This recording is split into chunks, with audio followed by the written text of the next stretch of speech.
നമസ്കാരം. ഇന്ന് മകരസംക്രമമാണ്. ദക്ഷിണായനത്തിൽ നിന്ന് ഉത്തരായനത്തിലേക്കുള്ള പ്രവേശനമാണ്, സംക്രമമാണ് മകരസംക്രമം എന്ന് പ്രസിദ്ധമായിട്ടുള്ളത്. ഒരു വർഷം, ഒരു സംവത്സരം 2 ഭാഗങ്ങളോട് കൂടിയതാണ്. ഒരു ദിവസത്തിന് പകലും രാത്രിയും എന്നതുപോലെ പകലും രാത്രിയും ആകുന്ന 2 ഭാഗങ്ങൾ, 2 പകുതികൾ ചേരുമ്പോഴാണല്ലോ ഒരു അഹോരാത്രം, ഒരു പൂർണ്ണ ദിവസം ഉണ്ടാവുന്നത്.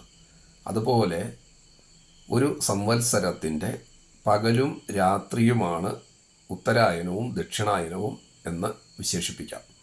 ഉത്തരായനത്തെ പകലായും ദക്ഷിണായനത്തെ രാത്രിയായും വിശേഷിപ്പിക്കാം. കാരണം ദേവകളുടെ പകലാണ് ഉത്തരായനം എന്നും ദേവകളുടെ രാത്രിയാണ് ദക്ഷിണായനമെന്നും പറയാറുണ്ട്.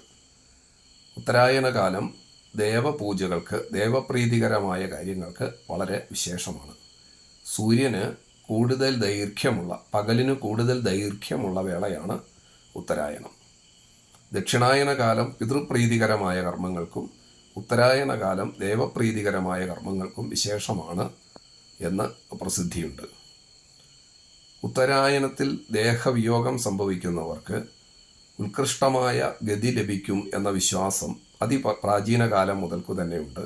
മഹാഭാരത കഥയിലെ ഭീഷ്മ പിതാമഹൻ കുരുക്ഷേത്ര യുദ്ധഭൂമിയിൽ ആ യുദ്ധവേളയിൽ നിപതിച്ച ഭീഷ്മ പിതാമഹൻ ശരശയ്യയിൽ ഉത്തരായനം കാത്തുകിടന്നു എന്നാണ് കഥ.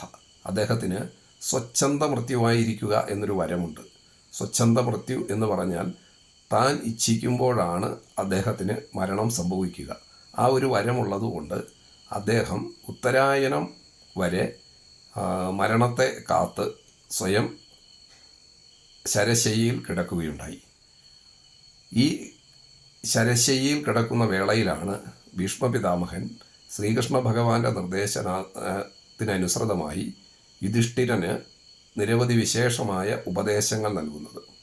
ഈ ഉപദേശങ്ങളുടെ ഭാഗമായിട്ടാണ് അതിവിശിഷ്ടമായിട്ടുള്ള വിഷ്ണു സഹസ്രനാമ സ്തോത്രം ഭീഷ്മ യുധിഷ്ഠിര സംവാദ രൂപത്തിൽ ആവിർഭവിക്കുന്നത്. മഹാഭാരതാന്തർഗതമായിട്ടുള്ള അതിവിശിഷ്ടമായ ഒരു ദിവ്യരത്നമാണ് ശ്രീ വിഷ്ണു സഹസ്രനാമ സ്തോത്രം.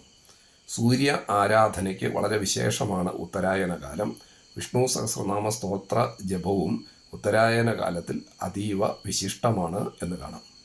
ഭീഷ്മാഷ്ടമി ഈ ഉത്തരായന കാലത്തിൽ വരുന്നു. ഈ വർഷം ജനുവരി 26-നാണ് ഭീഷ്മാഷ്ടമി. നമസ്കാരം.